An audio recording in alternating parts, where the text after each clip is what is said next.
मतलब ये तो यहूद का तरीका है ना कि इबादत को, नमाज को, तस्बीह को, तज़कीर को, दाढ़ी रखने को, अमामा पहनने को, टोपी को, इसको दीन समझ लिया है, लेकिन मामलात पे दीन इम्प्लीमेंट नहीं कर रहे।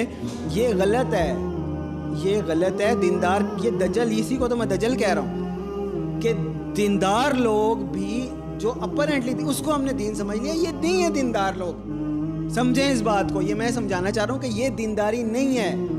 दीनदारी ये है कि क्लीन शेव बेशक हो, बेशक पैंट शर्ट पहनी हुई हो, लेकिन बच्ची का निकाह पसंद से कराए, बच्ची का निकाह सादगी से कराए, बेटे के निकाह के रास्ते में खड़ा ना हो, बहन को विरासत में हक दे, बीवी फौत हो जाए तो अपने बच्चों को बीवी की विरासत में से खुद भी ले और बच्चों को भी दे, जैसे उसका जितना उसका हक बनता है। ये दीनदारी है, चाहे वो क्लीन शेव हो, चाहे उसकी नमाज मिस भी होती हो, फिर भी वो दीनदार है क्योंकि वो दीन के ऊपर अमल करता है।